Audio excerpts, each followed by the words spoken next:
Capcom recently announced Biohazard 7 cloud version for the Nintendo Switch to be released on May 24th. That's so soon. Unfortunately, this is Japan only.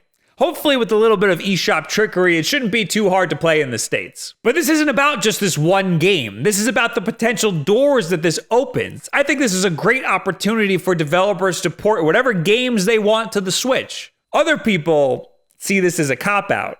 They're not too happy about what this could mean for future Switch ports.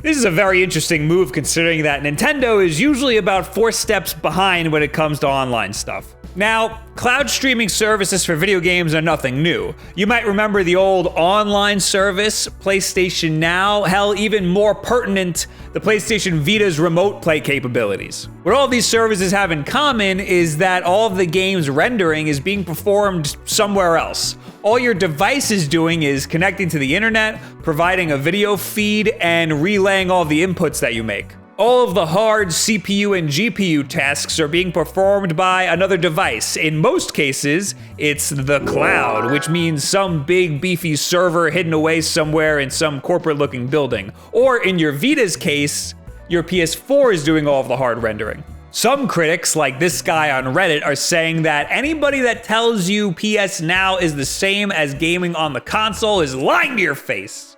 Now, I've only used PS Now in a controlled environment under the controlled conditions of an E3 show floor in 2015, and it felt just fine. Maybe there was some minor input lag, but it was really hard to tell. I can attest to the Vita's remote play, which is an incredible technological feat. It feels amazing to have the entire power of your PS4 in the palm of your hand through this tiny little device. However, it's not without its flaws.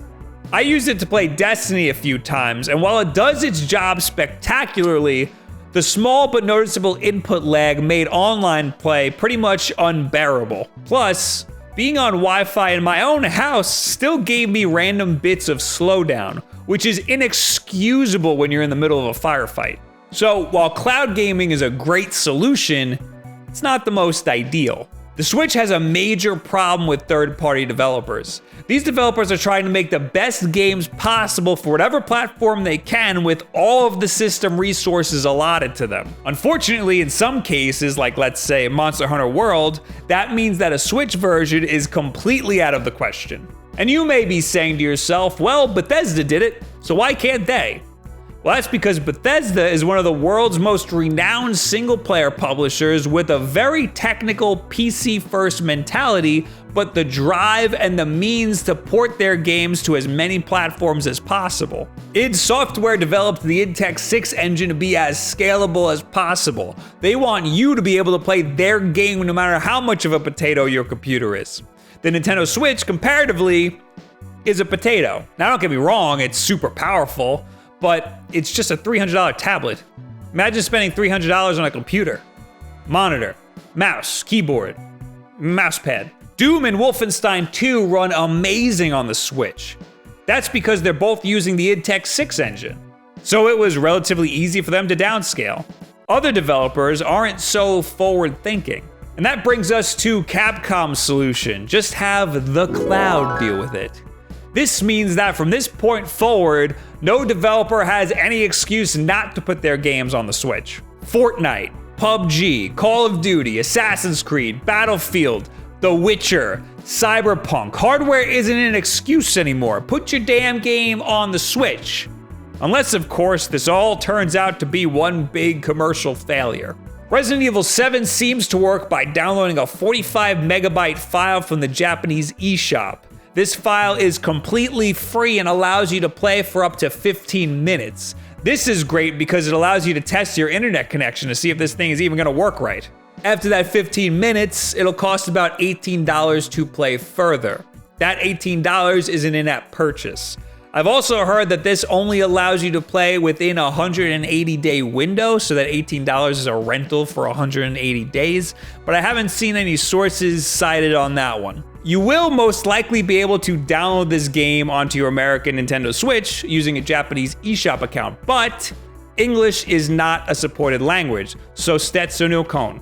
Another potential downside is you need internet to play it, and probably a good connection. This is what has most people upset. The Switch is a portable / home console hybrid.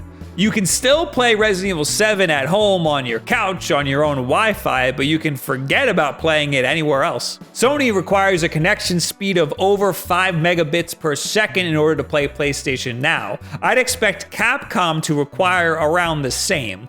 I'd recommend about 10 megabits per second just to be safe. Most importantly, it has to be a stable connection, and your Wi-Fi just might not cut it. And we all know that the Nintendo Switch doesn't have very good wired options, with USB 3.0 Ethernet adapters still not being supported by the Nintendo Switch's dock. I have a whole video on that, I'm not getting into it. The average internet speed in the United States is 18.7 megabits per second as of 2017. I wouldn't be surprised if there are a lot of people in major cities with connection speeds in the hundreds that are bringing up that average. In Japan, the average connection speed is 20.2 megabits per second, so they might be just a little bit more equipped for this sort of thing.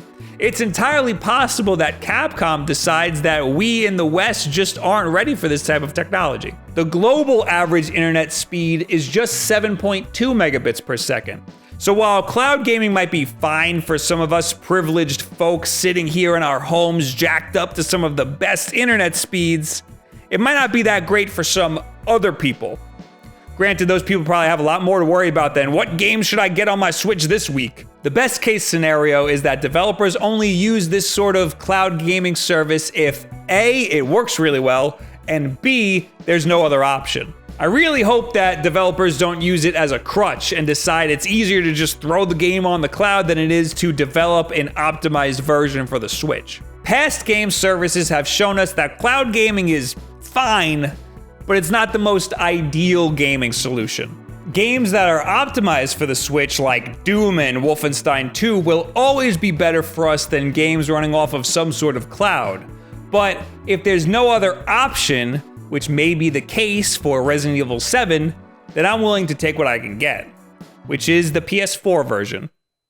Will has Resident Evil at his house, so I had to use this. So what do you guys think about the potential of cloud services just beaming games over to the Switch? What do you think this means for other games? And what games would you like to see on the Switch using this, or do you think that it's a terrible idea and no games should use it at all? Leave it in the comments below, add me on Twitter, all this other social media garbage. I could have named this video Fortnite on the Switch, ? Bright colors, red circle with an arrow pointing to something, but I didn't, and you should at least be happy about that. Appreciate me, be appreciative. Anyway, we got new videos and live streams all the time. Here's our schedule right here. Don't forget about Twitch. I stream on Twitch all the time. And don't forget, if you have Amazon Prime, you link that over to your Twitch account, and then you could subscribe to us for free to help support the channel, and it's completely free to you, no obligation. And if you did it once already, it doesn't automatically renew, so you have to go over there and hit subscribe again. Also, maybe stop by for a Twitch stream every once in a while on Tuesdays and Thursdays. I like to play Mario Maker over there. Don't forget about Wulff Den Live, our live podcast, where we can also talk to you. We got plenty of streams where we can hang out with each other. But as always, the most important things that you could do is subscribe and share this video with a friend who wants more games like this on his or her Switch. Thank you guys very much. You have yourselves a very good week.